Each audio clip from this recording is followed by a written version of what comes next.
guys, welcome to the Treasury Update Podcast Coffee Break Sessions, the show where we cover foundational Treasury topics and questions in about the same amount of time it takes you to drink your coffee.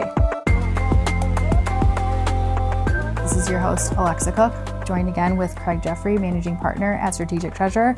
Welcome back, Craig. Good day, Alexa. Thanks again for joining us. So today we're going to just jump right in and cover what is a lockbox. So Craig, what is a lockbox? Yeah, so a lockbox is a service that helps on the collection side with collection activities. It's either provided by a bank or a third-party service provider. What they did historically was they would take checks that would be mailed in envelopes, and it would be sent to a post office box that the bank would pick up the information, or the third party would pick up the information, take care of opening everything up, follow a set of procedures, and deposit the checks on behalf of the company. So it was an outsourcing of the, cash receipt process. Okay, so that I guess leads to my next question, because you said typically they would follow these procedures to open these envelopes, follow the procedures, and then deposit these checks. So are all of these lockboxes physical? Because checks in this process sounds a little bit dated, but I could be wrong. Well, there's, I was trying to give a simple definition. They've certainly changed over time, and there used to be two types of lockboxes. Then there was three, and then there was, an additional number. So it used to be there were retail-oriented lockbox geared for consumers who would, they'd get a bill, and there'd be a remittance stub, a piece of paper that you'd stick back in the envelope and stick your check behind it, and they would have a certain way of processing those that could be machine readable to read and post to the accounts. And then there were wholesale, which were largely business-to-business payments, where checks would come in that might have information printed on the stub, and that was usually aligned with people typing information or using OCR to capture the data so that it could post to a receivable system in the B2B environment. And then there were, wholesale, which is, too much for today's podcast to get into that mess. But this has also been, I'll say, supplanted to an increasing measure with these integrated lockboxes or virtual lockboxes, where there's physical items coming in, i.e. checks. And for those that are outside of North America, yes, there's still quite a few being processed in decreasing measure.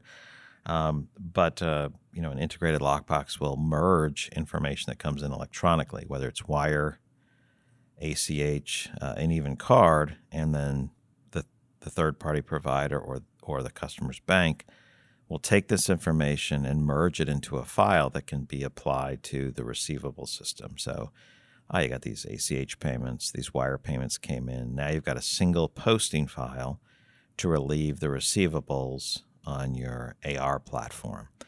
And so as you convert people from the horrible paper methods, I know some people love the paper methods, but as you convert them over, you no longer have as many changes happening on your side. So the fact that some people will pay by checks, others will be open to paying by ACH, wire, card, other payment methods. Now your receivable platform gets a single stream in that posts. And so when the mix changes, you're not having to worry about, I've got to reallocate people from this area to this other area, or make some changes between the two.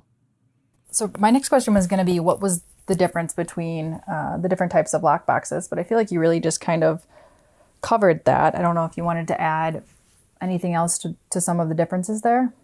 Maybe I'll take it from the why would people use these? What are the reasons for the lockbox in light of those two different environments? This idea of if I want to use a lockbox, why am I doing that? I want to remove slack from the system is one reason, and we can refer to that as float. Mail float, processing float, collection or availability float. That's for the typical check, the letter and check.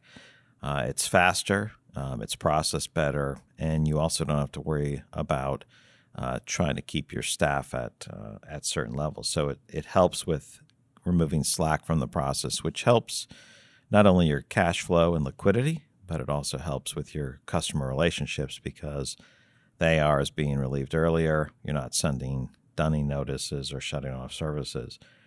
But it also helps with business continuity. This idea of someone else is processing all that. That means the headache of staffing peaks and valleys shifts over to someone else, which is quite good. That's a key area for why you would use a lockbox and why you'd use electronic lockboxes. You want to make your transition as people move to more electronics smooth. So you've isolated the impacts and have someone else take care of the headaches. And they can specialize in it and make a good business out of it. All right. Well, I think we're at about time. So let me do a quick recap of everything. So what is a lockbox? It's really a service, either provided by a bank or a third-party service provider. And traditionally, it used to take checks either in an envelope and then it opened them and followed a set of procedures and then deposited them. And again, this was usually a third-party service. But now there's a few different types of lockboxes. So they're not always physical, which is, I think, how they started in origin. Some of them still are receiving physical checks, but this is definitely decreasing in measure. There's now virtual ones, and these are still taking in payments, but now they're putting them into a single file and then sending them in one posting file to the recipients. And so this is beneficial for the receivable platform because it's just really getting one file in regardless of the payments mix, which is nice. And to kind of wrap this up, why would people use lockboxes? So essentially this would remove a lot of the slack or the float from the system, and really it just makes things a lot more faster and more efficient. Did I skip anything on that quick recap? Or was there anything else you wanted to add? No, I think everything was right. I mean, part of the reason for using it is for the slack, but also the business continuity piece, and you don't have to invest in the hardware to process things efficiently. It's just a nice way of shifting it over to your bank or a third party instead of trying to do all that in-house. Okay. Well, thank you for joining me today, Craig, and thanks to all of our listeners for tuning in this week. And as a reminder, make sure you tune in every first and third Thursday of the month for a new episode. And as always, if you wanted to reach out with any comments, questions, or just to say hi, you can send us an email at podcast@strategictreasure.com. Thanks again for joining us today, Craig.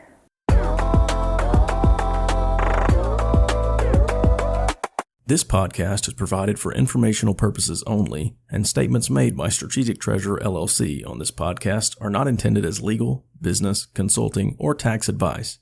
For more information, visit and bookmark strategictreasurer.com.